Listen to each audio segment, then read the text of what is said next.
Directed by David Lynch and edited by Dwayne Dunham, Blue Velvet has always been seen as a particularly controversial film for its themes of violence and sexual content.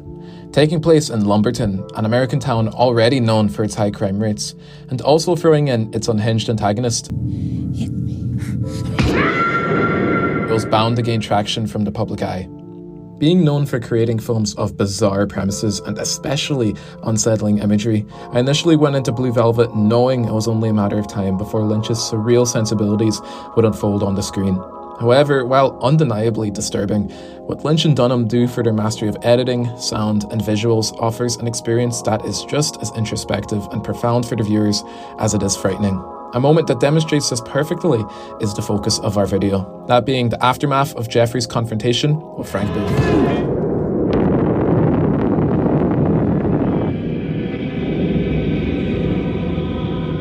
Beginning with the scene directly following Jeffrey's punishment for crossing paths with Frank, the audience is shown the sudden extinguishment of a flame in a dark setting, cutting into Jeffrey waking up covered in dirt and his own blood, accompanied by equally mediocre weather. The editing of this scene can be interpreted in several ways, with the first one to come to mind being the flame representing the extinguishment of Jeffrey's hope.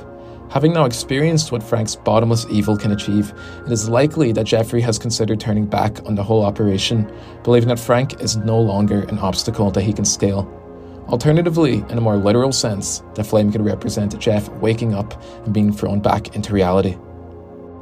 Following this, we see Jeffrey reflecting on perhaps the most traumatizing night of his life, having witnessed firsthand the abuse and fear that Frank Booth's victims have suffered through, which of course is in no small part due to Kyle MacLachlan's incredible performance, but just as notably for the editing of the sequence as well.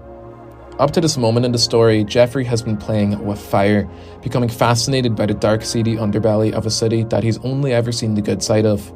He's unable to understand the depravity of this strange world that he's now invested himself in, and despite being able to maintain his composure through most of his investigations, we finally get to see Jeff's breaking point, with the editing of the scene portraying his reflection as more of a traumatic breakdown as opposed to his typical analytical afterthoughts, of which we see any time he reports his findings back to Sandy.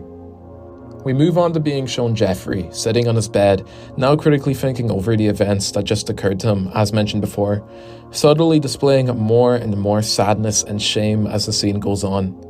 As his mind deteriorates, we are shown notable moments that have traumatized him from the previous night, not just of the things Frank has done, but the things that he too has done to Dorothy, having given into her hunger for physical violence stemmed from abuse. Are you a bad boy? What do you mean? Hit me.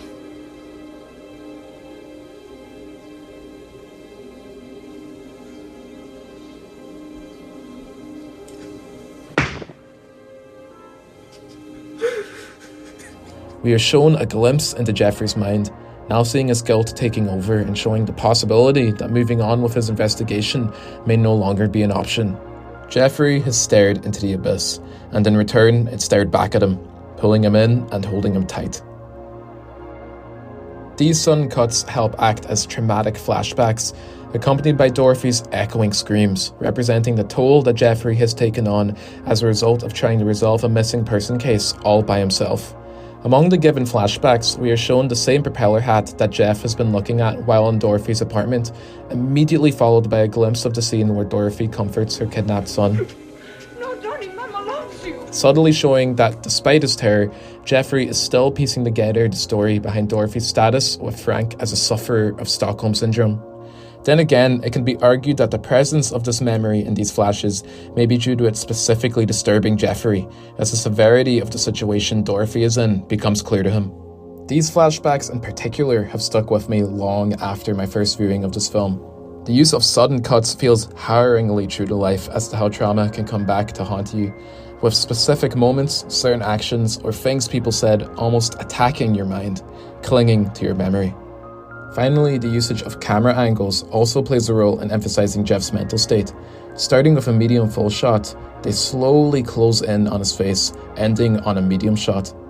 The scene ends with a fade to black, which could be interpreted as Jeff's mind going blank, contemplating the decision to start turning over all of his findings to the police.